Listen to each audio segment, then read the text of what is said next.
최근에 저는 하나님의 뜻이라는 주제에 대해서 여러분과 함께 조금 생각해 보는 시간을 가졌습니다. 저희는 하나님의 뜻이라는 걸 물으면 자꾸 미래적 차원의 일에 대한 어떤 해답들을 원하는데 생각보다 성경 안에 그런 하나님의 뜻에 대한 이야기는 거의 없고, 성경에 훨씬 더 많이 있는 하나님의 뜻이라는 건 신자의 지금, 신자의 오늘과 관련되어 있는 내용이 훨씬 많다라고 이야기를 드렸습니다. 그러니까 오늘은 그때랑 딱 이어지는 건 아니지만 그 하나님의 뜻이라는 걸 가슴에 품고 살아가는 신자의 태도라든지 신자의 삶에 대한 것들을 조금 이야기하고자 합니다.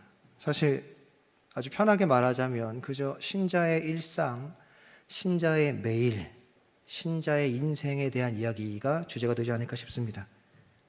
좀 더 쉽게 얘기하면 아마 우린 평생 이렇게 살아야 하지 않을까? 아니 평생 이렇게 살지 않을까? 아니 이렇게 살아야만 하겠다라는 것에 대한 생각을 해보는 것이 오늘 설교 때 다루고자 하는 주제입니다. 제가 올해 들어서 다윗이라는 인물을 몇 번 띄엄띄엄 봤습니다. 작년 연말에도 좀 봤고 올 초에도 이야기를 좀 했었는데, 오늘은 한동안은 더 다윗 이야기가 안 나올 정도로 제 안에서 다윗 이야기에 대한 종지부를 조금 마침표를 찍어볼까 합니다. 오늘 본문에서 다윗은 마침내 왕이 됩니다. 다윗이라는 인물을 조명할 때는 사실 어떤 관점을 가지고 볼 필요가 좀 있습니다. 제가 종종 말하지만 저희는 성경 안에 있는 인물을 다룰 때 어떤 주제를 가지고 있긴 합니다. 관점을 가지고 있는데 저희의 지극히 편협하고 협소한 관점은 누구누구처럼이라는 관점입니다. 다윗처럼 해야지, 다윗처럼 하지 말아야지.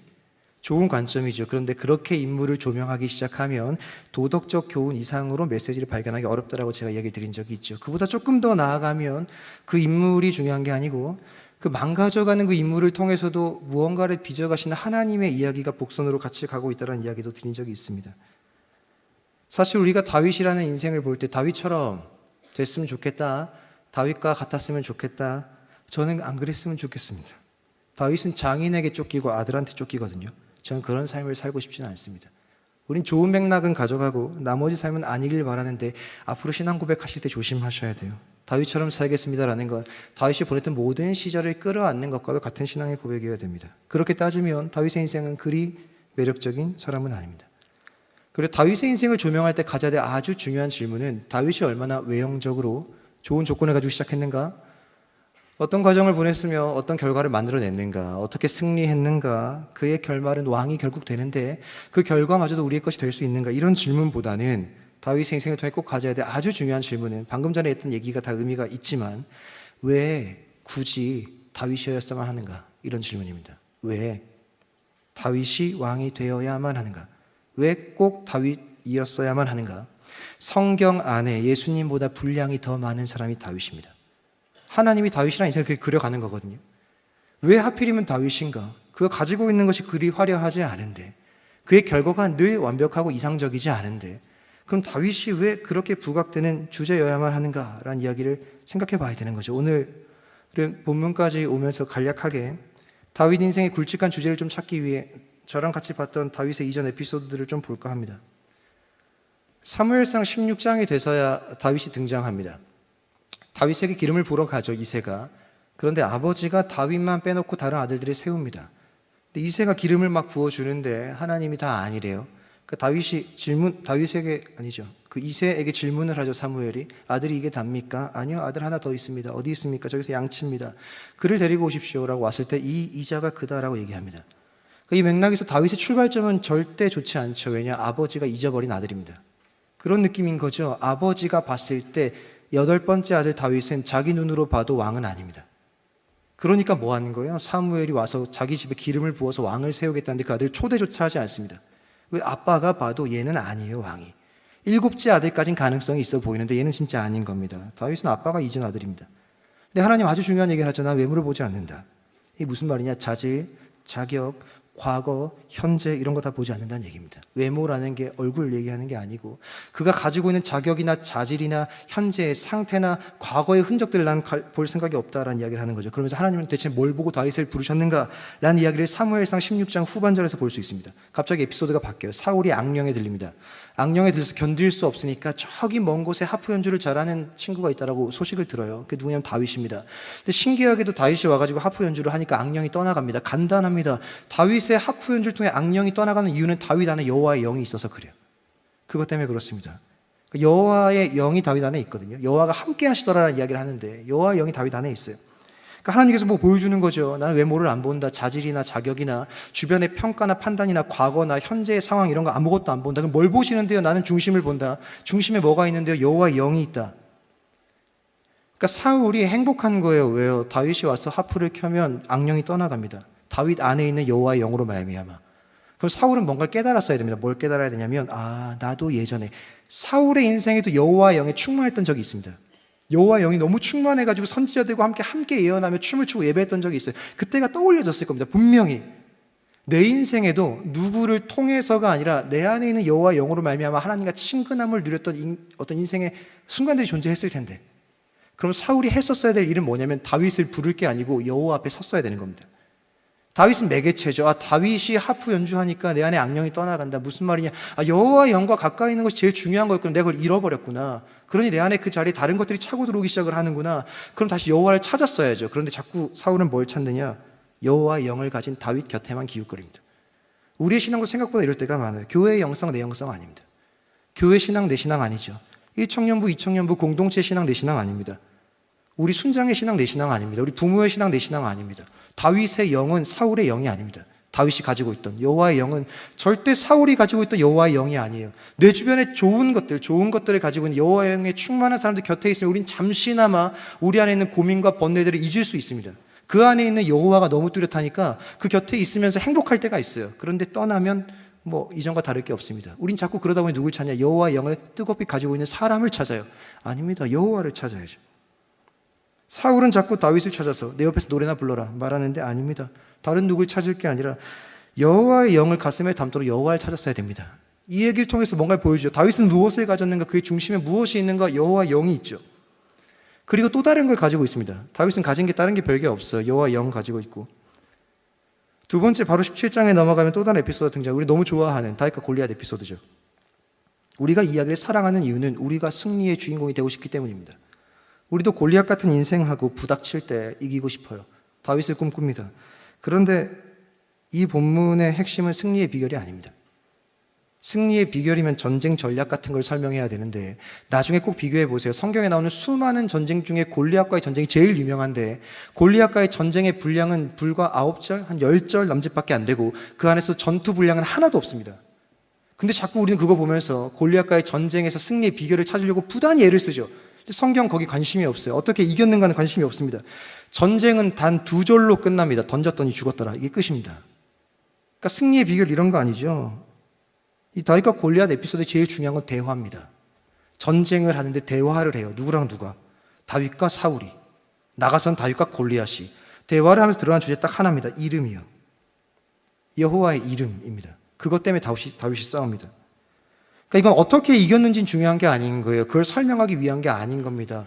이 다윗과 골리앗의 전쟁을 통해 하고 싶은 얘기는 뭐냐면 단지 다윗은 왜 그리 무리한 전쟁 앞에 서 있을 수밖에 없었는가를 설명해 주는 내용입니다. 왜 무모한 싸움이고 형들마저 말리는 자리에 갈 수밖에 없었는지를 설명하는 거예요. 왜 나간 겁니까? 다윗은 그 작고 너무 작아서 사울의 갑옷조차 맞지 않는 그 몸을 이끌고 왜 거기 나간 거예요? 목적은 딱 하나입니다. 난 여호와의 이름을 모든 자들이 알았으면 좋겠다. 이거 하나입니다. 나는 여호와의 이름이 모욕당하는 걸 견딜 수가 없다. 이스라엘이라는 나라는 물리적으로 이스라엘이 아니라 하나님의 나라입니다. 이건 충분히 이해하고 계시죠? 하나님이 세웠으니까 주의 나라예요. 여러분, 하나님의 나라가 어떻게 하나님을 잊습니까? 이게 말이 되는 이야기입니까? 하나님의 나라가 어떻게 하나님을 잊어요?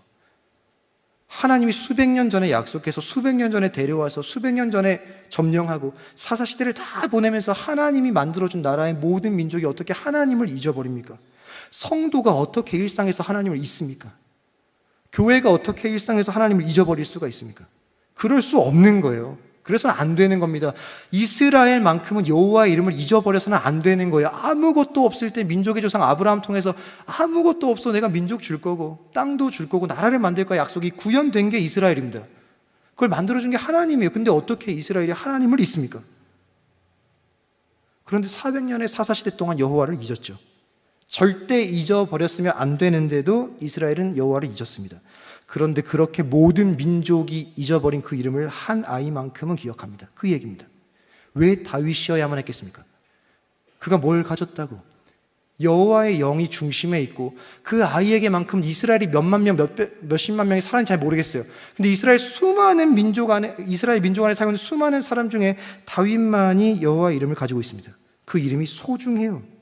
그 시대 속에 왜 다윗이 빛납니까? 다윗이 뭘 가졌다고 빛납니까? 키가 커서 빛납니까? 아니요. 키 큰 사람은 훨씬 많습니다. 그때는 어린아이일 뿐이에요. 다윗이 왜 빛납니까? 잊어버리면 안 되는 그 이름을 가지고 있던 유일한 사람 아닙니까? 그러니까 하나님 그 얘기해 주고 싶은 거예요. 봐라, 모두가 잊었는데 다윗만큼 내 이름을 가지고 있다. 이게 하나님 마음 아닙니까? 봐라, 다윗이 왜 골리앗을 이길 수밖에 없는가? 설령 내가 질지언정 나를 통해 여호와 이름은 빛날 겁니다. 나를 이기게 하시면 빛날 거고, 내가 설령 저도 이 수많은 민족 중에, 이 수많은 백성 중에 모두가 여호와 이름을 가볍게 여기는데 나 하나 당신 이름을 소중히 여긴 것만으로도 여호와 이름은 다시 기억될 겁니다. 이 마음으로 싸운 거 아닙니까? 전쟁은 여호와께 속했습니다. 이기게 하시든 지게 하시든 전 싸울 뿐입니다. 제가 이기든 지든 여호와 이름은 빛날 겁니다. 보여주고 싶은 거죠. 하나님이 다윗과 골리앗의 이야기를 통해 진짜 남기고 싶은 것은 승리의 비결이 아니라 여호와의 이름입니다. 잊어버렸던 여호와 이름을 그 시대 사람들에게도, 이걸 읽는 독자들에게도 남기고 싶은 거예요. 우리도 마찬가지죠. 성도가 어떻게 여호와 이름을 잊습니까? 교회가 어떻게 여호와 이름을 잊습니까? 여호와 이름이 우리 가슴 가운데 남겨지는 은혜가 있길 바랍니다. 그런 삶을 살죠. 그렇게 살다가 어쨌든 기름 부음을 받았어요. 그 전쟁을 승리합니다. 승리한 뒤에 다윗이 대단한 일을 경험하잖아요. 어떤 일을 경험하냐? 자기 때문에 유행가가 나온다 그랬잖아요. 자기 때문에 사울은 천천히요 다윗은 만만이다라는 노래가 나와요. 이걸 자기만 아는 게 아니라 모든 민족이 부릅니다. 이 중에 혹시 그런 분 계시면 뭐 할 말이 없지만 우리 중에 그 정도 되는 분이 혹시 계십니까? 나라는 이름으로 유행가가 나왔는데 전 국민이 불러준다. 꿈 같은 얘기죠. 그 노래가 발매됐을 때 다윗은 기대가 어땠을까요? 드디어 거의 다 왔다. 우리 집에서 나에게 기름 부었던 여호와의 약속이 거의 다 왔다. 안 될 것 같았는데, 나는 왕족도 아니고 가문의 혈통을 물려받은 것도 아닌데 여호와의 약속이 진짜 이루어질까 궁금했는데 전쟁에서 이기더니 날 통해서 나를 추앙하는 노래가 나오고 모든 국민들이 내가 사울보다 낫대 라면서 기대하지 않았을까요? 거의 다 왔다. 진짜 초일 끼고 내가 진짜 왕이 되나 보다. 그런데 이후로부터 이어지는 이야기가 전혀 다르게 펼쳐지죠. 미친 왕이 다윗을 죽이려고 작정하지 않습니까? 기억납니까? 골리앗 죽였더니 그 다음 골리앗이 또 나옵니다. 우리 인생 같죠? 근데 두 번째 등장하는 그 골리앗, 사울이죠. 더 거대한 골리앗은 앞에 나온 골리앗보다 훨씬 강력합니다. 왜요? 국가의 왕이니까요. 골리앗과는 한 번 싸워서 이기느냐 지느냐의 문제인데, 두 번째 골리앗이라고 말하면 사울은 국가의 왕으로서 자기를 집요하게 10수년을 쫓아올 수 있는 왕입니다. 훨씬 강하죠. 그런데 그게 다가 아니라고 제가 얘기한 적이 있습니다. 왜요? 장인이 됩니다. 장인이. 그래서 다윗이 그 집에서 같이 살아요. 최악 아닙니까? 다윗이 골리앗과 같은 집에서 10수년을 산다는 게. 우리 인생 그렇죠. 골리앗 넘어 골리앗이고 사울 넘으면 사울이라고 제가 이야기 드렸지 않습니까? 근데 기억하세요. 그 모든 상황에 하나님이 함께 하시죠. 그때 이런 얘기했습니다. 하나님은 신자의 인생의 위기라고 말할 만한 산 넘어 산이고 골리앗 넘어 골리앗이고 사울 넘어 사울인 인생 가운데 뭘로 함께 하시냐? 답은 간단하죠. 공동체. 구체적인 도움을 뭘로 주냐? 공동체로 주죠. 우린 자꾸 다른 신비로운 방법을 찾는데 하나님은 공동체 안에서 줍니다. 다윗에게 누가 있어요? 요나단이 있습니다. 하나님이 선택한 방식이에요. 너무 신기하지 않았습니까? 다윗을 보자마자 사랑해요. 여기서 우린 공동체, 아니 세상이 말하는 어떤 사교 집단과 다른 교회라는 공동체의 본질을 찾아야 됩니다. 교회라는 공동체의 본질은, 교회는 보자마자 사랑할 수 있는 집단이어야 돼요. 밖에서는 보자마자 사랑할 수 없습니다. 사랑은 함께한 시간에 비례할 수 있고, 시간에 비례하지 못하면 보냈던 짙은 농도에 비례할 수 있죠. 그게 관계의 깊어짐입니다. 근데 교회는 그렇지 않습니다. 교회의 관계성의 깊어짐의 본질은 그게 아니죠. 너 안에 있는 것과 내 안에 있는 게 같은 것. 이게 공동체 아닙니까? 어떻게 요나단이 다윗을 보자마자 사랑합니까? 이스라엘 전역을 뒤져도 여호와 이름이 소중한 이가 한 명도 없었는데 요나단이 전쟁을 끝내고 다윗과 골리앗이 싸우는 장소에 도착을 했잖아요. 그때 저 멀리서 자기보다 어려 보이는, 추정입니다, 어려 보이는 꼬마 아이 하나가 한 10대쯤 되는 청소년이 여호와 이름이 제일 소중하다는 외치는 소리를 듣는 순간 자기 위에 딱 꽂히죠. 와, 이 수많은 사람 중에 나와 동일하게 여호와를 사랑하는 이가 없었는데 저기 있구나. 기억납니까? 그 둘의 마음이 엮였다. 니트라 그랬잖아요. 끊어지지 않는다. 교회가 이런 거죠. 교회 공동체는 이래야만 합니다. 여호와의 이름 때문에 마음이 열려야 됩니다. 여호와의 이름 때문에 서로가 용납돼야 됩니다. 그게 깊어지면 누군가 한 명이 여호와 이름이 희미해지고 여호와의 약속이나 그 안에서의 용기를 회복시켜줄 수 있는 집단이 교회여야만 합니다. 다윗이 낙심했죠. 기다리는 시간이 길어지니까 여호와 이름은 가벼워지고 여호와의 약속도 희미해지고 그 안에 용기가 사라졌는데 요나단의 한마디로 그의 인생은 새 힘을 얻습니다. 살아갈 힘을 얻죠. 교회는 그래야 됩니다. 공동체가 처음 생기는 건 다른 게 아닙니다. 너 안에 있는 여호와가 소중하고 나도 내 안에 있는 여호와가 소중하니 여호와를 소중한 너와 나는 공동체죠. 그 공동체는 어떤 형태로 흘러가야 되는가? 그 둘 중에 하나라도 선명했던 여호와 이름이 희미해지고 여호와가 분명히 너의 인생을 일하겠다라고 했던 약속들이 희미해지는 그 순간에 다른 한 명으로 말미암아 여호와를 따르고 쫓을 만한 용기가 다시 부릴 듯 일어나야 합니다. 그 일이 이루어져야 그게 공동체죠. 여러분에게도 축복합니다. 저는 우리 공동체가 그런 공동체 되길 바랍니다. 우리 교회가. 때론 다윗의 자리에 있을 때 여기서 누리십시오. 그리고 때론 누구에게 요나단이 되어줘야 되겠죠. 그게 교회입니다. 그러니까 다윗의 스토리가 그렇게 쭉 가는 거예요. 다윗에게 뭐가 있는가? 여호와의 영이 있다. 여호와의 이름이 소중하다. 근데 더디 걸리니까 점점 그 이름이 희미해지고 불안해진다. 그때 하나님은 그를 어떻게 위로하고 도움을 주느냐? 공동체를 통해 요나단이라는 사람을 통해 그의 인생을 힘있게 밀어붙이신다. 근데 그 시간이 더 길어지니 우리 여기서 이 정도 됐으면 하나님이 다윗에게 할 만큼 했다 생각하는데 아니요. 다윗은 이 다음에 진짜 심각한 위기에 빠지잖아요. 최악의 비극이 다윗의 인생에 덮칩니다. 다윗이 쫓기거든요, 사울에게. 우린 사울에게 쫓긴 게 비극이라고 생각하죠? 아닙니다. 다윗 인생의 최고의 비극은 사울에게 쫓긴 게 아니라 쫓기다 보니 그의 인생이 망가진 게 비극입니다. 다윗은 한 번도 여호와의 영을 버렸던 적이 없던 사람입니다. 여호와 이름 때문에 목숨을 걸었던 사람이에요. 그런데 쫓기다 보니 어떤 일이 생기느냐? 그 안에 원래 분명했던 것들이 희미해지기 시작합니다. 이게 비극이죠. 사사시대 이스라엘을 답습하고 있습니다. 절대 잊어서는 안 되는 그 이름이 다윗 안에서도 사라지죠. 분명히 무거워야 했고 소중했어야 되는 이름인데 아니요, 일생의 어떤 한때에는 너무너무 소중했던 이름인데 쫓기다 보니 빨리 뛰어야 되고 빨리 뛰어야 되다 보니까 여호와 이름을 던져야 됩니다. 신자의 인생 같지 않습니까? 우리도 그렇지 않아요? 여호와의 영을 가지지 않았던 적은 없습니다. 여호와 이름이 뚜렷하고 너무 소중했던 기억들도 있죠. 그게 희미해질 때 공동체가 나를 용기 있게 북돋아줬던 적도 있습니다. 근데 그 시간이 계속 되다 보니까 너무 쫓기다 보니까 해야 될 일들 속에서 결정하고 선택해야 될 수많은 것들 속에 쫓기다 보니 뭘 가장 먼저 버리느냐? 여호와 이름이죠. 여호와 이름을 세상 가운데 두고 오기도 하고 제일 민망한 거 이겁니다. 교회에 저한테 맡기러 오는 거예요. 주일날 목사님 여호와 이름 맡겨놓고 주일날 찾아서 쓴 다음에 월요일부터 여호와 이름 너무 무거우니까 놓고 편하게 살다가 토요일 밤쯤 되면 여호와 이름 찾으러 가야 되겠다 생각하고 주일날 찾으러 가겠습니다. 그때까지 안전하게 보호해 주세요. 저의 신앙을 맡기고 가는 거죠. 어디? 교회에. 어떻게 그럴 수 있습니까? 그럴 수 없는 거죠. 근데 쫓기듯 살다 보니 그런 일이 생기는 거예요. 여호와 이름을 세상 가운데 버리기도 하고 그걸 누구에게 맡겨놓기도 하는 거죠. 그러다 보니 우린 쫓기면 여호와 이름이 작아집니다. 소중하지 않죠. 그래서 다윗은 어떤 일이 생기냐? 이제 생존이 전부입니다. 여호와의 이름이나 그가 하신 약속이나 그가 줬던 네가 이스라엘의 왕이야 라는 그런 모든 약속은 다 내팽개치고 사는 게 전부입니다. 그래서 뭐 해요? 망명하잖아요. 블레셋으로. 이스라엘의 왕이 될 사람이 블레셋에 망명하잖아요. 용병으로. 가기 전에 배고파가지고 제사장한테 들려서 에봇 지나서 골리앗 칼 잡고 좋아하잖아요. 골리앗 칼 잡고 가가지고 자기 지난날의 영광스러운 흔적을 가지고 만족도 하고 그 칼 가지고 자기의 삶을 돌보고 책임지려고 애도 쓰고. 그런데 너무 재밌는 게 이제 여기서는 회복이 없다라고 느낄 만한 다윗의 인생 가운데 그 다윗이 정상적인 성도의 궤도로 일순간에 돌아오죠. 갑자기 한 번에 회복됩니다. 이유가 간단했죠. 하나님이 끝까지 추격하시는 분이시기 때문에 그렇습니다. 제가 되게 이 저자가 문학적 요소를 잘 쓴다고 했잖아요. 나중에 읽어보세요.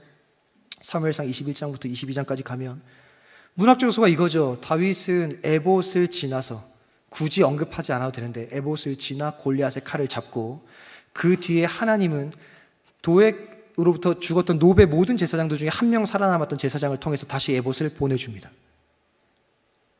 그 에봇이 뭔지 이야기 드렸었죠. 기억나실 겁니다. 여호와의 뜻을 묻는 도구죠. 그러니까 하나님 그걸 보내는 거죠. 다윗아, 어떻게 너의 인생이 이렇게까지 망가졌니? 네가 그렇게 혐오했던 골리앗과 사울의 모습이 네 안에 있구나. 어떻게 여기까지 추락할 수 있는 거냐? 너만은 그러지 말았어야 되는 거 아니냐? 이스라엘 모두가 내 이름을 잊었어. 너는 끝까지 지켰어야지. 이런 얘기 하지 않으십니다. 그저 뭐 하시는 거예요? 애봇 보냅니다. 다윗아, 너가 있어야 될 건 여기였지. 지나치고 스스로 살 길 찾아 골리앗 칼을 잡았던 그 순간에도 나는 너에게 가르치고 싶었던 게 있었단다. 너가 있어야 될 곳은 여기였지. 여러분, 이런 걱정하십니까? 하나님 잊어버리면 어떡하나? 여호와의 중심을 잃어버리면 어떡하나? 내 인생이 쫓기다 보니 여호와 이름이 가벼워지면 어떡하나? 걱정하지 마십시오. 약속입니다. 제가 예언할게요. 옛날에 예언 얘기 기억나십니까? 예언은 그냥 미래적 일이 아니라 하나님의 분명한 약속의 선언이 예언이잖아요. 아무 걱정하지 마세요. 하나님은 기필코 여러분을 찾아낼 겁니다.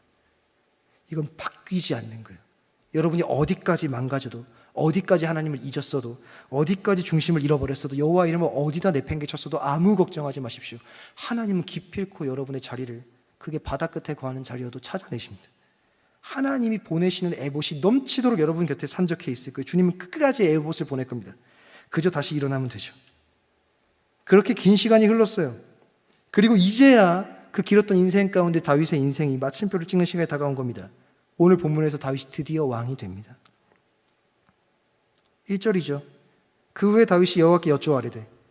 그러니까 기억하시면 좋아요. 나중에 언젠가 또 다윗을 볼 때 하나님이 다윗의 인생이 신자로서, 신앙인으로서 정상 궤도에 돌아왔다라는 걸 설명해 주고 싶어서 사용하는 수거가 있습니다. 이게 안 나오면 다윗은 망가진 상태고, 이 수거가 나오면 다윗은 정상 궤도에 돌아온 거예요. 그게 뭐냐? 다윗이 여호와께 여쭈어아뢰됩니다. 나중에 쭉 찾아보세요. 다윗의 인생 속에 다윗이 여쭈어아뢰되, 다윗이 여호와께 여쭈어, 다윗이 여호와께 물었더니, 이런 단어가 막 나옵니다. 그때 뭐예요? 정상 범주입니다. 신자로서 바른 자리에 있는 거예요. 그런데 어떤 때는 그 물음이 아예 사라집니다. 이게 저자가 쓰는 수고예요. 그렇게 망가졌던 다윗이 지금 정상적인 성도의 궤도로 돌아온 겁니다. 하나님의 추격, 에봇이 만들어내는 결과가 이런 겁니다. 일순간에 그 망가진 자리에서 제자리로 돌아올 수 있어요. 제가 아까 얘기했잖아요. 망가진 자리에서 걱정하지 마시라고요. 그저 다시 일어서면 됩니다. 기억하시나요? 우리 뭐 하면 되는지? 여호와가 에봇을 보냈어요. 그 에봇은 오늘의 예배일 수 있고, 우리 교회일 수 있고, 우리의 소그룹일 수 있고, 나의 귀한 동역자일 수 있고, 내가 혼자 묵상하는 모든 시간일 수 있어요. 하나님이 나한테 원래 네가 있어야 될 것은 여기지라고 나의 가슴을 칠 때가 있어요. 그럼 우리 딱 한마디만 하면 되잖아요. 하나님, 오늘도 또 에봇 보내주셔서 감사합니다. 그저 그렇게 다시 시작하면 되는 거잖아요. 몇 번이고 신자의 자리에 돌아올 수 있는 거죠. 다윗도 그랬으니까요. 다윗 딱 그 정도의 사람이잖아요. 하나님이 내버려 두지 않죠. 저는 그냥 문득 지금 바라봅니다. 오늘 이 예배의 시간 여러분에게 그 한 자락의 에봇이 되길 바랍니다. 혹시 그런 자리에 있다면 오늘부터 다시 시작하면 되는 거죠. 그 정상궤도에 돌아온 다윗이 질문합니다. 2장 1절이에요. 내가 유다 한 성읍으로 올라가리까? 여호와께서 이르시되 올라가라. 다윗이 아뢰되 어디로 가리까? 이르시되 헤브론으로 갈지니라. 이게 무슨 말이냐면 이런 거예요. 사울이 죽었습니다. 그렇게 자기 인생을 쫓아왔던, 십수년을 따라왔던 사울이 죽은 거죠. 질문을 합니다. 하나님, 사울이 죽었다는데 저 유다로 올라가도 됩니까? 이게 어떤 의미냐면 다윗이 유다 사람이에요. 마치 이런 거죠. 저 고향으로 돌아가도 됩니까? 저 이제 동굴살이 그만해도 됩니까? 저 드디어 광야 생활 청산해도 되는 겁니까? 더 이상 도망 다니지 않아도 되는 겁니까? 그 다음 깊은 질문이 뭐예요? 저 이제 된 겁니까? 십수년 만에 드디어 이제 제가 왕이 됩니까? 여러분, 이 단어에서 내가 유다 한 성읍으로 올라갈까요? 라는 질문에서 여러분과 저는요, 다윗의 설레임을 느껴야 됩니다. 십수년을 도망자로 살다가 사울이 죽었어요. 그러니까 다윗이 묻는 거죠. 저 이제 돌아가도 돼요? 괜찮습니까?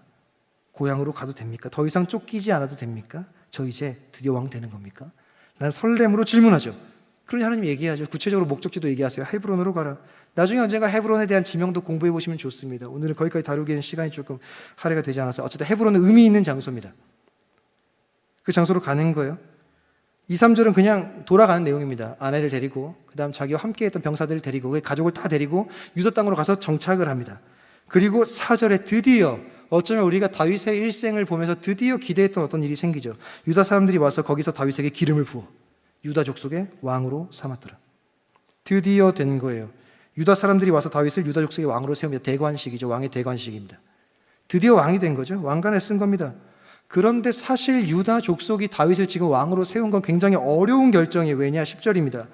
사울의 아들 이스보셋이 이스라엘의 왕이 될 때 나이가 42세며 2해 동안 왕위에 있으니라 유다 족속은 다윗을 따르니. 이게 무슨 말이냐면 이스보셋은 누구냐면 정통성을 가진 사울의 아들입니다. 다윗이 유다 족속에서 왕이 되는 순간에 이미 유다 지파를 제외한 나머지 11지파는 사울의 정통성을 가진 이스보셋을 왕으로 세워놨어요.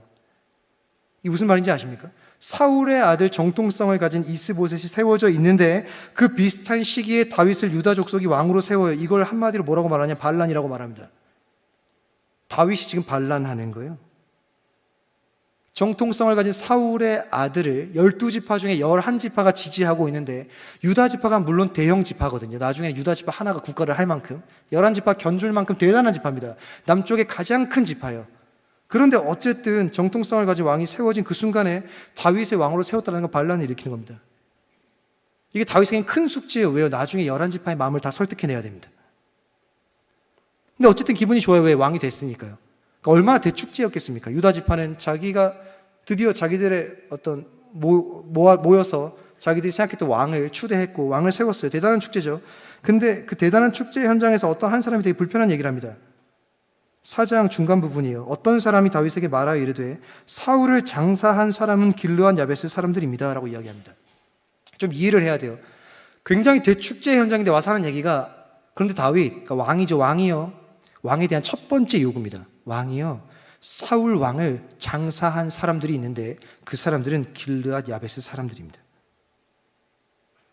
이게 무슨 의미냐면 그 사람 이런 질문하는 거예요. 사울 장사 지내준 길르앗 야베스 어떻게 하실 거예요? 라는 질문입니다. 잊지 않겠지만 사무엘상 31장을 보면 사울이 비참하게 죽어요. 아주 비참하게 죽습니다. 목이 잘리고 그의 명예를 땅에 추락시키기 위해서 벳산 성벽이라는 곳에 매달아둡니다. 사울이 이스라엘을 치리하던 시대의 숙적은 블레셋이에요. 근데 재밌는 게 사울이 여호와의 마음에 흡족하게 살아가는 모든 시간 속에서 사울은 한 번도 블레셋에게 패배한 적이 없어요. 볼까요?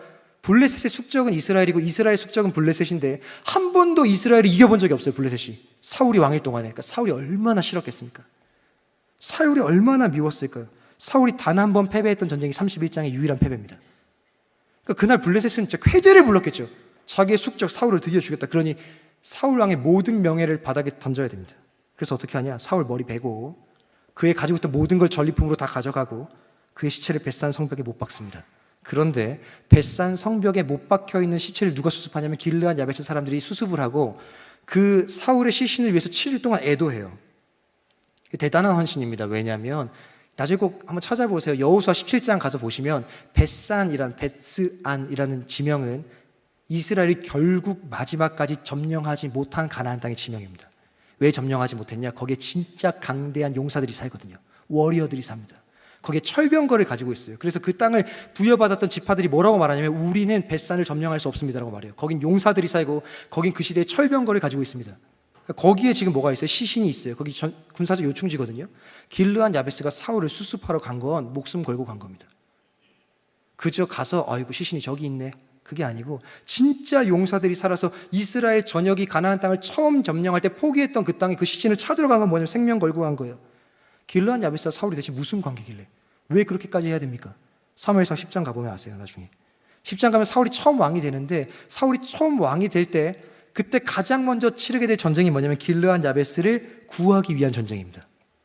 처음 딱 왕이 됐을 때 암몬이라는 족속이 길르앗 야베스를 침공을 해요. 그때 길르앗 야베스가 모여서 사울을 찾아갑니다. 왜? 왕이 됐으니까요. 왕이여 도와주세요. 그때 여호와의 영이 사울을 크게 감동시킵니다. 그래서 전쟁을 승리해요. 길르앗 야베스는 뭡니까? 길르앗 야베스의 사울은 뭐예요? 생명의 은인입니다.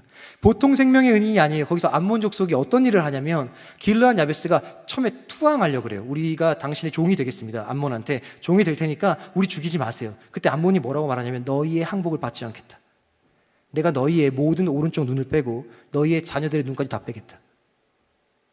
굉장히 무서운 협박을 하거든요. 사울은 어떤 존재인 거예요? 길르앗 야베스한테 자기의 생명을 보호해주고 자기의 자녀들의 생명마저 지켜줬던 첫 번째 왕입니다. 어떻게 길르앗 야베스가 사울을 잊습니까? 제가 어떻게 제 아들을 구해준 생명의 은인을 잊습니까? 길르앗 야베스에게 사울은 진짜 은인이죠. 너무너무 고마운 사람입니다. 그래서 그 다음 보면 길르앗 야베스가 주도해서 사울을 왕의 권위를 세워가요. 어쨌든 그런 에피소드 속에서 길르앗 야베스가 그런 행동을 했어요. 그리고 이제 다윗에게 얘기하는 거죠. 길르앗 야베스가 사울을 장사했습니다 라는 말은 다윗에게 어떤 행동을 촉구하는 말입니다. 왕으로 첫 번째 받은 요구죠. 이런 겁니다. 당신의 숙적이었던 사울을 수습한 길르앗 야베스 어떻게 할 겁니까? 뭘 보고 싶은 거예요? 왕의 결정이자 왕의 면모를 보고 싶은 겁니다. 당신은 어떤 왕입니까? 우리가 믿고 따를 만한 왕입니까?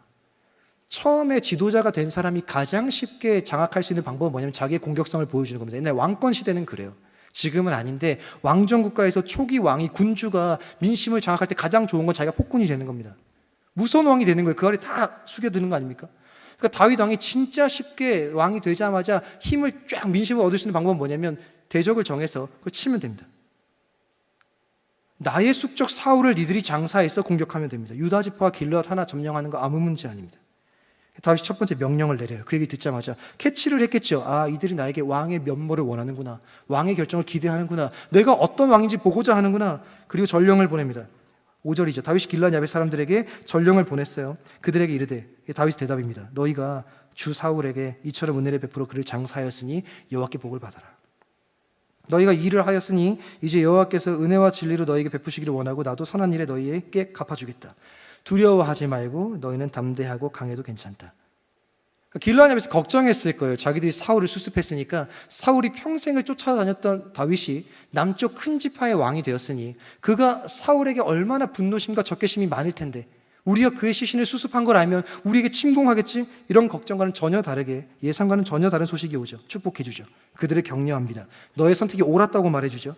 다윗이 뭐 하냐면 길르앗 야벳을 품어주려고 합니다. 그런데 여기부터가 문제예요. 이 정도 호의를 베풀었으면 길르앗 야벳은 뭐 해야 됩니까? 대답을 해야 됩니다. 왕이요, 내가 사실 걱정했습니다. 사울 왕을 수습할 때에 행여나 당신의 마음을 불편하게 할까 봐 걱정이 많았는데 이렇게 넓은 아랑으로 우리를 받아주셔서 감사합니다. 우린 유다 지파 아래 귀속되겠습니다라고 말하지 않고 7절 이후에서 8절 넘어갈 때에 길르앗 야벳은 그 전령에 대해서 아무런 대답을 하지 않습니다. 내가 너희를 품을게. 좋으면 좋다, 싫으면 싫다, 아무 대답이 없어요. 다윗을 왕으로 세운 유다 사람들은 기대했죠. 왕의 결단, 왕의 자질, 왕의 면모를 기대합니다. 그걸 보여줬어야 돼요. 길르앗 야벳은 대단한 세력이죠. 그때 당시에 큰 세력입니다. 그리고 이전에 왕 사울을 지지했던 세력이에요. 당위성도 있습니다. 근데 포용을 하려고 했어요. 그럼 이 다음도 문제입니다. 포용, 손을 내밀었는데 거절해서 뭐 하면 됩니까? 지금이라도 치면 됩니다. 그럼 얼마나 모양새가 좋아요. 난 한번 호의를 베풀었는데 거절해서 이제는 안 되겠다. 우리나라의 첫 전쟁이다. 그들을 치러 가자 라는 결정할 수 있습니다. 다윗이 여기서 뭘 해야 되는 겁니까? 왕의 면모 자질을 기대하고 질문했던 유다 민족 앞에서 한 번의 호의를 베풀었는데 그 호의가 거절됐으면 뭘 해야 되는 거예요? 답이 없으면 어떻게 해야 됩니까? 선한 답변이 없으면 뭐 하는 거예요? 왕의 강한 면모를 보여줘야 되는 거 아닙니까? 그런 다윗은 뭐 하냐? 아무것도 안 합니다. 그래서 아무것도 안 한 결과가 처참해요. 9절입니다. 길르앗과 아술과 이스라엘과 에브라임과 베냐민과 온 이스라엘의 왕으로 삼았더라. 이게 무슨 말이냐면 이스보셋을 왕으로 삼는데 최전선에 선 민족이 누구냐? 길르앗 야벳입니다. 야, 이거는 뭐 은혜를 원수로 갚는 것도 둘째치고 손을 내밀었는데 거절하고 답변조차 안 하더니 사울의 왕의 아들을 왕으로 세우는 일에 길르앗이 가장 앞장서요.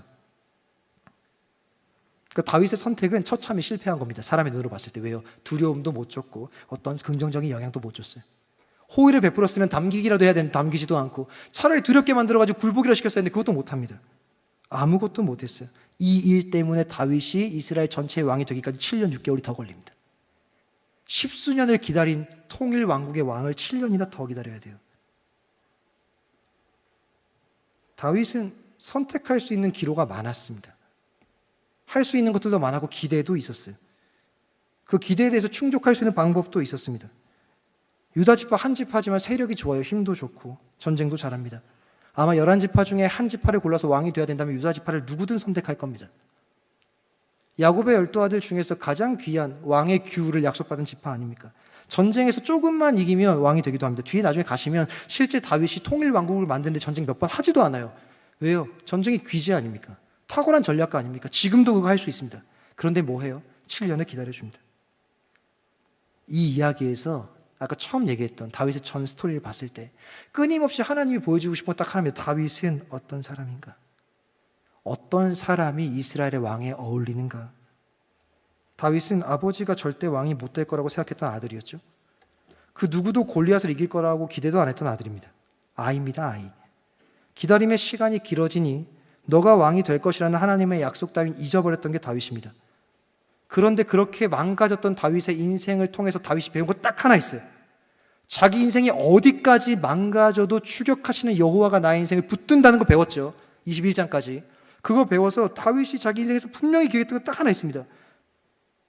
그저 망가질지도 모를 인생을 끝까지 추격하시는 하나님 앞에 서 있으면 된다라는 거 하나 배웠습니다. 다윗 그거 알고 있는 사람이에요. 제가 길게 얘기했잖아요. 다윗의 인생의 여정 속에 다윗이 배운 거 딱 하나. 뜨거워도 봤었고, 주의 이름이 소중해도 봤었고, 공동체의 덕을 보기도 했었고, 완전 망가지기도 했는데, 그때 자기가 뭘 깨달았냐면, 내가 가지고 있는 거, 내가 많은 거, 내가 적은 거, 여기에 달려있는 게 아니라, 내가 어떤 자리에, 어떤 상태로, 어떻게 망가져 있건 상관없이 끝까지 추격해서 나를 제자리로 돌려놓는 하나님이 계신다면, 그걸 경험했다면, 다윗은 인생에서 한 가지 일만 하면 됩니다. 그저 망가질지 모를 인생의 모든 시간 속에 끝까지 추격하시는 하나님 앞에만 있으면 돼요. 다윗 그거 하나 딱 배웠습니다. 그걸 가지고 다시 오늘 본문을 보면 보세요. 사울이 죽었대요. 하나님 저 유다 올라가야 됩니까? 이거 뭘 물어볼 필요가 있습니까? 유다 그냥 올라가면 되는 거 아니에요? 사울이 죽었대요. 유다 그냥 가면 되는 거 아닙니까? 그런데 뭐 해요? 물어봅니다. 하나님 유다 갈까요? 가라. 어디로 갈까요? 헤브론. 길르앗 야베스를 환대하죠. 근데 이때 안 물어봐요. 근데 착각하시면 안 돼요. 오해하시면 안 돼요. 안 물어봤어요. 목사님 성경 3절 사이에 다윗이 다시 망가졌어요. 그런 얘기 아닙니다. 안 물어본데 이거 어떤 거냐면 묻지 않아도 알고 있는 하나님의 가치에 순응하는 겁니다. 제가 옛날에 얘기한 기억나십니까? 하나님의 뜻을 생각보다 묻지 않아도 아는 게 너무 많아요. 길르앗 야베스를 환대하는 게 당연한 거 아닙니까? 정치적으로 자기 왕의 면모를 세우려고 한 족속을 멸망시키는 게 옳습니까? 자기들 안에서 그래도 이전의 왕이지만 자기 장인이었고 애증의 관계였을지 모르는 한 생명을 소중하게 건져내기 위해서 데려오기 위해서 벳산 성벽에 생명을 걸고 가가지고 그 시신을 가져온 사람을 환대하는 게 맞습니까? 이건 물어보지 않아도 되는 가치 아닙니까? 그러니까 다윗 뭐 하는 거예요? 묻지 않아도 알고 있는 하나님의 가치에 그냥 순종하는 사람이죠. 물론 이 결정 때문에 7년을 더 기다려야 한다 하더라도 왜 다윗이 특별한지 아십니까? 외적인 게 하나도 없어요. 처음부터 지금까지 주구장창 흔들리기만 합니다. 그런데 흔들려도 동일한 거 딱 하나 있어요. 결론이죠. 다윗은 처음 등장했을 때부터 지금까지 흔들려도 여전히 여호와가 소중합니다. 딱 그거 하나입니다. 처음부터 여호와가 소중했고 그 이름 때문에 싸웠고 여호와 이름이 소중한 사람과 공동체를 누렸고 망가지고 찾아오는 여호와를 만났고 지금도 여기서 여전히 자기에게 쉬운 길이 눈에 보이고 해야 될 게 보이고 사람들의 기대에 대한 충족에 대해서 어떤 내가 해줘야 될 만족들이 보이는데 그는 하지 않습니다. 아무것도. 뭐 합니까? 물을 뿐이고 기다릴 뿐이에요. 왜? 여호와가 제일 소중하니까. 전 다윗의 인생을 오늘 보면서 이렇게 정의합니다. 그는 처음부터 지금까지 왕이 되고 싶지 않아 하는 왕입니다. 근데 그 뒤에 뭐가 붙어야 돼요. 뭐냐? 그는 처음부터 지금까지 스스로의 노력으로 왕이 되고 싶지 않아 하는 왕입니다. 이게 다윗이 왕이 되어야만 하는 이유예요. 다윗이 특별할 수밖에 없는 이유입니다. 다윗은 왕이 되고 싶어 하지 않아요. 어떤 힘으로? 자기의 힘으로요. 그러니 뭐합니까? 묻고 기다리고 답이 없으면 견딥니다. 버티죠. 다윗이 등장했던 사사시대는 이스라엘의 왕이 없었다고 말합니다. 사사시대의 가장 중요한 어떤 절이잖아요. 이스라엘의 왕이 없었으므로 각자 소견에 오른 대로 살았더라. 질문 한번 해볼까요, 여러분? 사사시대에 이스라엘의 왕이 없었습니까? 마음으로 답하셔야 돼요. 목사님 왕이 없었다잖아요. 아니요. 이스라엘 왕이 있었습니다. 그때 사사가 왕이고 우리가 너무 잘 알고 있는 이스라엘의 진짜 왕이 누굽니까? 여호와가 유일한 왕이죠. 이스라엘은 단 한 번도 왕이 없었던 적이 없어요. 그런데 왜 사사기는 이스라엘의 왕이 없었다라고 말합니까? 간단합니다. 사사시대에 그 누구도 여호와를 왕으로 인정하지 않는 겁니다. 딱 그 표현입니다. 이스라엘의 왕이 없었으므로 각기 소견에 오른 대로 살았더라. 여호와 진짜 왕이 없었군요. 아니요. 사사들도 있었고 한 번도 이스라엘의 왕이 없었던 적은 없습니다. 예, 여호와가 늘 왕이었어요. 그런데 이 문장이 가지고 있는 의미는 뭐냐? 사사시대에 그 누구도 여호와를 왕으로 여기지 않아요. 딱 두 가지 할 뿐입니다. 스스로 왕으로 여기거나 나 왕 만들어 달라고 기도하거나. 이게 딱 이스라엘의 수준입니다. 한 번도 여호와가 왕이 아니었던 적이 없는데 그 누구도 여호와를 왕으로 인정하는 자가 없어요. 다 그 앞에 서서 내가 왕입니다 주장하는 사사들만 있을 뿐이고 나 사사로 세워주세요 라고 구하는 사람들만 있을 뿐입니다. 그 시대 모든 이들이 여호와를 왕으로 인정하려고 하질 않아요. 그런데 다윗은 그 현실이 마음에 아팠던 아이입니다. 지금은 청년이죠. 이스라엘에 분명히 왕이 있는데 아무도 그 왕을 왕으로 인정하지 않고 있는 현실이 마음 아파서 골리앗 앞에 싸웠던 아이 아닙니까? 다윗은 그걸 이해하고 있는 왕입니다. 우리 안에 있는 본성을 이해하고 있는 왕이죠. 어떤 본성입니까? 우린 스스로 왕이 되고자 하는 욕구. 신앙이란 이름을 빙자해서 나를 왕으로 세워달라고 구하는 욕구. 이게 우리 현실임을 이해하고 있어요. 그러니 끊임없이 다윗이 하는 얘기는 뭐냐? 고백은 뭐냐? 내가 왕이 아닙니다. 자기 삶의 모든 선택, 모든 결정, 하고자 하는 모든 이야기, 우리의 언어, 모든 행동을 통해 다윗이 드러내는 이건 딱 하나예요. 내가 왕이 아닙니다. 여호와가 왕입니다. 그러니 눈앞에 내가 왕이 될 수 있는 가장 쉬운 길을 저는 선택하지 않을 뿐입니다. 내가 왕이 아니기 때문입니다. 당신이 왕이기 때문입니다. 저는 그저 기다릴 뿐입니다. 제가 평생을 통해 배운 거 이거 하나입니다. 라는 고백을 여기서 하는 거죠. 다윗이 특별한 이유는 지금 당장 왕이 되지 못해도 진짜 내 인생의 참된 왕이신 하나님 뜻 앞에서 주어진 만큼 오늘을 살아가는 사람이기 때문에 특별한 겁니다. 다윗의 선택에 쉬운 길이 너무 많아요. 그냥 유다 가면 됐고 길라 야베스에게 호의 베풀지 않으면 됩니다. 한 번 베풀고 거절하면 그때 대가를 치르도록 하면 됩니다. 근데 다윗은 아무것도 하지 않고 기다릴 뿐입니다. 다윗은 길르앗의 상황과 마음을 너무 잘 알기에 묻지 않아도 드러난 가치에 순종합니다. 미래적 차원의 하나님의 뜻이 선명하지 않아도 자신의 지금 욕망, 내가 하고자 하는 욕구 다 내려놓고 하나님의 드러난 가치를 쫓죠. 그 고백이 뭡니까? 당신이 왕입니다. 난 스스로 왕이 될 생각이 없습니다. 그저 당신이 약속하셔서 세워주실 그때에 저는 왕으로 설 뿐입니다. 이게 성도가 사는 방식입니다. 신자, 성도의 삶을 설명할 때 생각보다 기독교는 십자가와 많이 연결 짓습니다. 좀 들어보세요. 성도의 삶은 늘 십자가와 관련이 있다고 말합니다. 이런 표현들 많이 써요. 우리의 삶은 십자가 따르는 길입니다. 이런 얘기 많이 하죠. 또 우리의 삶은 십자가 지는 길입니다. 이런 얘기 많이 합니다. 그런데 오늘은 좀 다른 관점으로 성도와 십자가를 좀 매칭시켜보고 말씀을 정리할까 싶어요. 우리에게 십자가의 또 다른 의미는 십자가 위에서 사는 겁니다. 이게 오늘 다윗의 인생과 좀 관련이 있어요. 우린 십자가 진다, 십자가 따른다 생각하는데 십자가 위에 산다라는 개념도 우리에겐 중요합니다. 십자가 위에서 매일을 사는 거예요. 십자가 위에서 일상을 사는 겁니다. 십자가 위에서 하루를 사는 거예요. 이게 어떤 의미인지 한번 들어보세요. 십자가 위에서 산다라는 게 어떤 건지.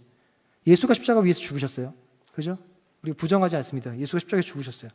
예수가 죽을 때 했던 몇 가지 말들이 있습니다. 그 중에 하나가 뭔지 아십니까? 하나님이 어찌하여 나를 버리셨나이까? 예수가 죽기 전에 그 고백을 해요. 하나님 어디 있습니까? 하나님 왜 나를 버리십니까? 라고 고백합니다. 예수가 하나님 모릅니까?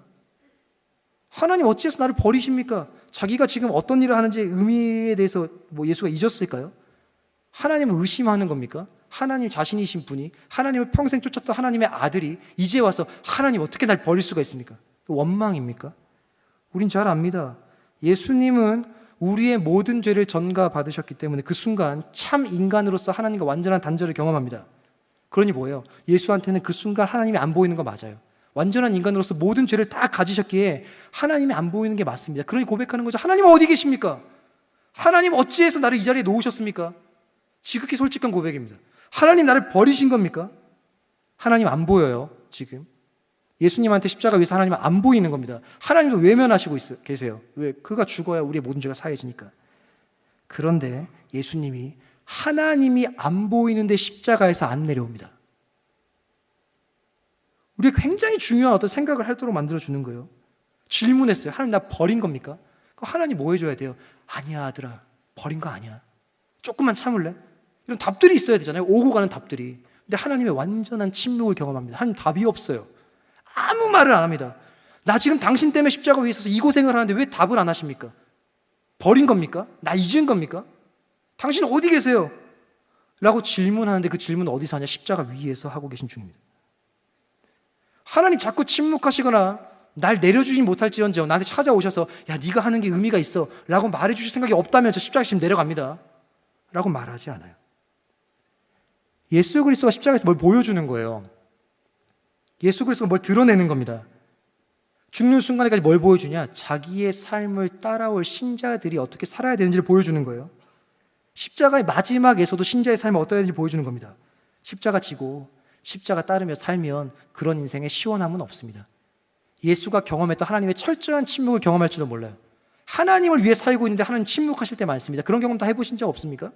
우리도 그런 거 부단히 느끼고 사는 인생 아닙니까?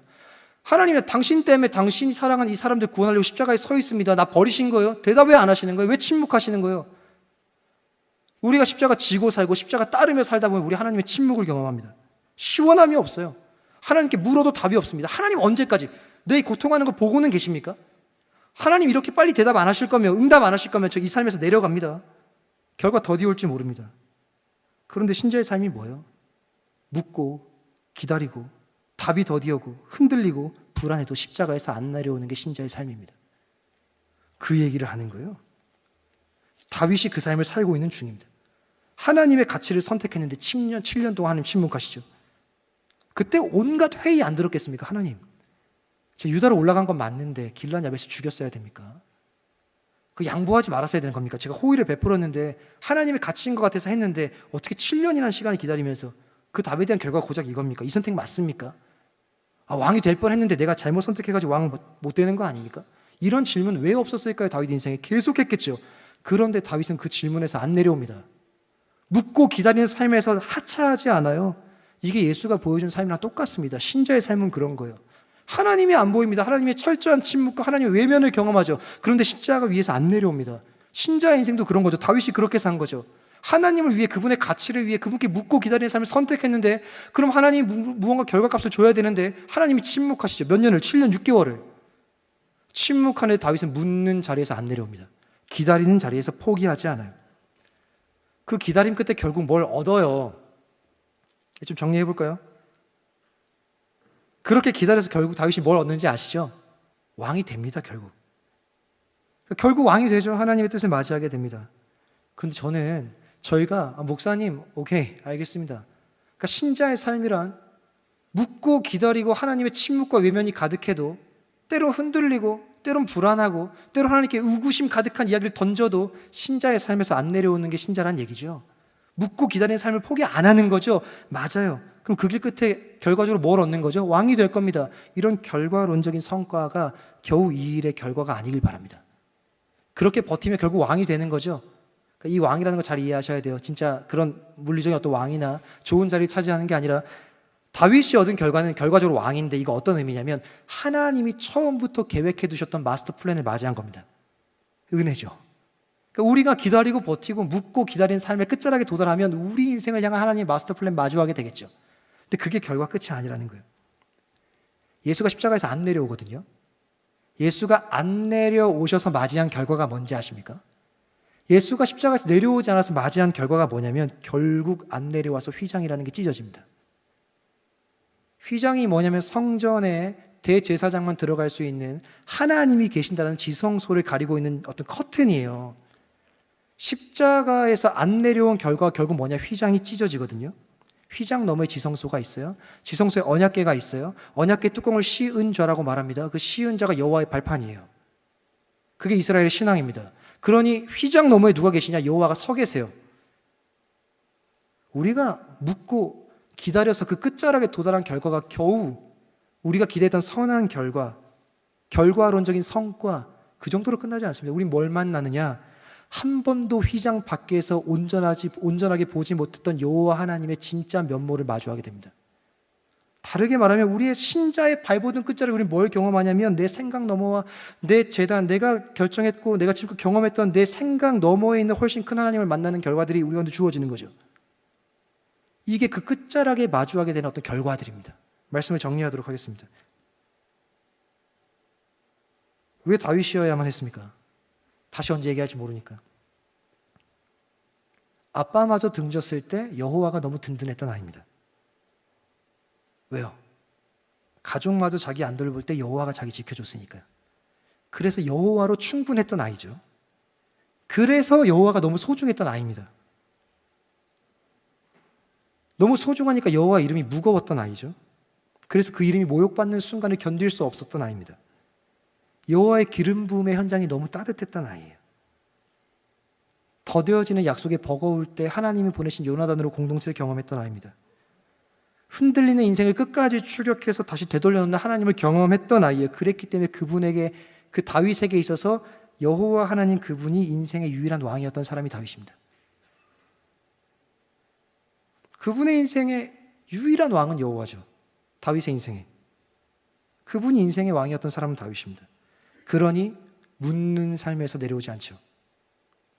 답이 없는 삶에서 내려오지 않죠. 기다리는 삶을 포기하지 않죠. 그래서 그 끝에 찢어진 휘장 너머에 하나님을 진짜 보게 되죠. 여호와의 커다하고 원대한 마스터 플랜뿐 아니라 결과, 성과적인 어떤 그런 것뿐 아니라 여호와의 크심이 얼마나 나를 압도하는지를 그때 가서 보죠. 신자는 그저 이렇게 살면 됩니다. 묻고 기다리고 답이 없는 인생에서 흔들려도 따져도 거기서 따지고 질러도 거기서 소리 지르면서 그 삶에서 안 내려오면 됩니다. 시원치 않은 답을 안고 매일을 살아가는 것이면 충분합니다. 오늘 본문은 왕의 대관식이에요.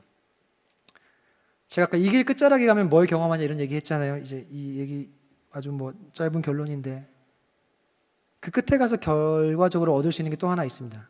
아까 이런 거였죠. 하나님의 마스터 플랜, 왕이 되는 결과를 분명히 맞이할 겁니다. 여러분의 기다림 끝에 하나님이 준비하신 성과적인 결과를 맞이하게 될 거예요. 축복합니다. 그뿐 아닙니다. 휘장 너머에 있는 진짜 하나님 만날 겁니다. 여러분 일상에서 보고 있던 그 하나님보다 훨씬 큰 하나님 진짜 마주하게 될 거예요. 그런데 그 기다림 끝에 진짜 얻게 되는 또 하나의 결과가 있습니다. 다윗이 왕이 되죠. 왕의 대관식이니까. 근데 제가 오늘 설교 제목으로 삼았던 왕의 대관식에서 왕은 다윗은 아닙니다. 다윗이 신자로 살아가는 걸음을 통해 누가 진짜 왕으로 선포됩니까?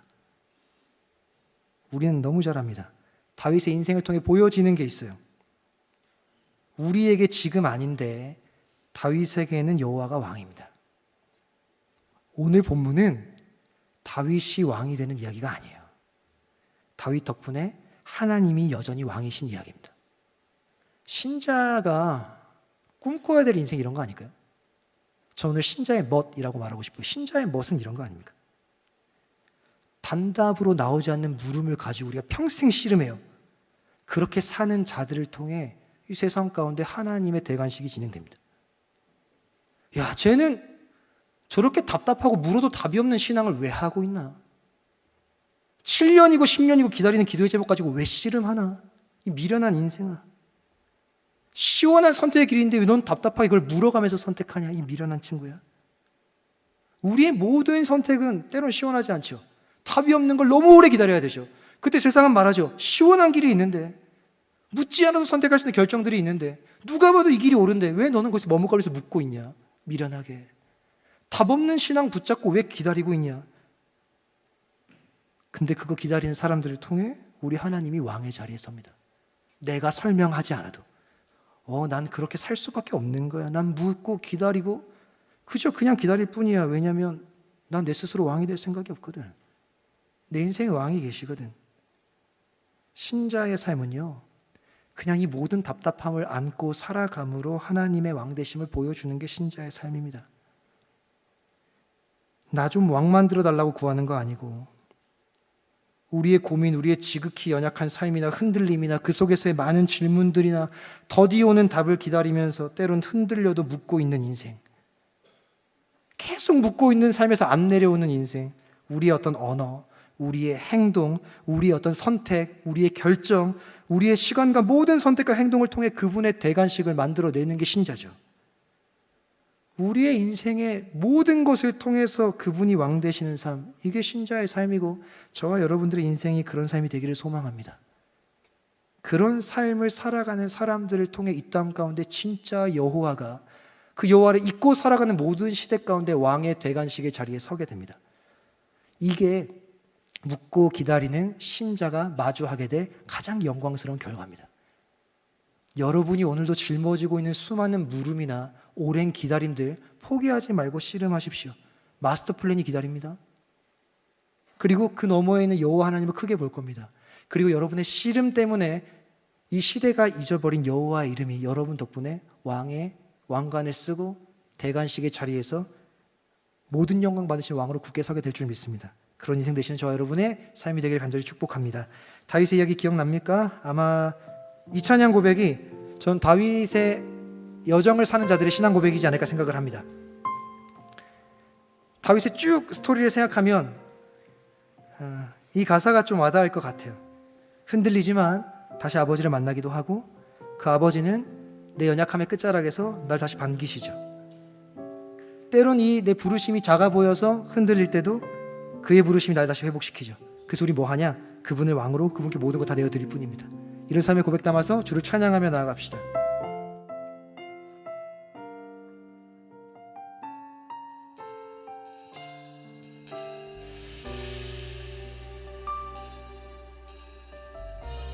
나는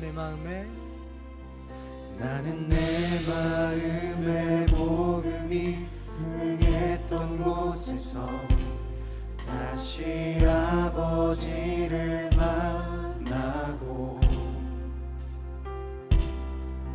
주님 내 마음에 연약한 눈물의 끝에서 또 나를 우리 다윗의 심정을 생각하며 한 번 더 고백할까요? 나는 내 마음의 복음이 흥했던 곳에서 다시 아버지를 만나고 그 아버지가 에봇을 들고 추격하시죠. 주님 내 마음에 연약한 눈물의 끝에서 또 나를 반겨주시네. 작다 생각했던 그의 부르심 다시 나를 회복해 하시네. 이 삶의 결단을 당한 노래합시다. 다시 일어나 주를 예배하니 내 모든 기쁨이 되리. 그의 기쁨 되어 삶의 모든 순간을 주께 다 내. 우리 처음부터 한 번 더 고백하며 나아갑시다. 나는 내 마음의 복음이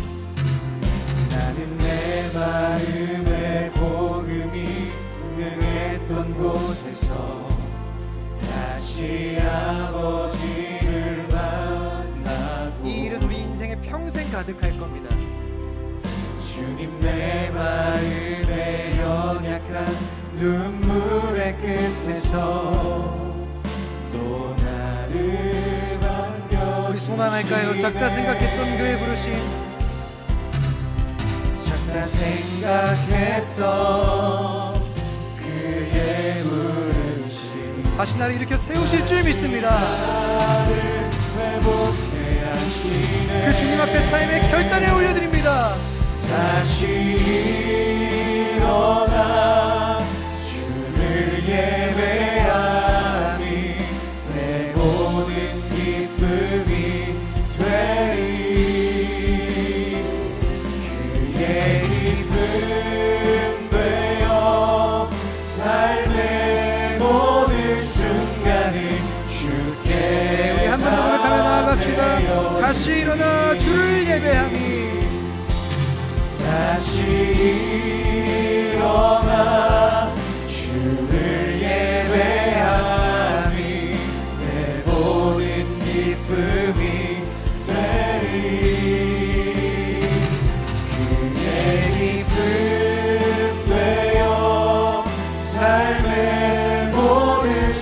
간절한 마음을 담아 우리 목소리 높여 주님께 찬양하며 나아갑니다. 다시 일어나 주를 예배하니 다시 일어나 주를 예배하니 내 모든 기쁨이 되리.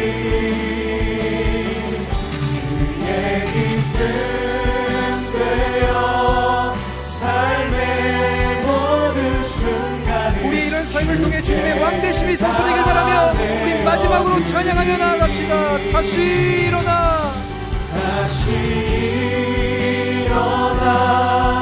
주를 예배하니 내 모든 기쁨이 되리. 그의 기쁨 되어 삶의 모든 순간을 주께 다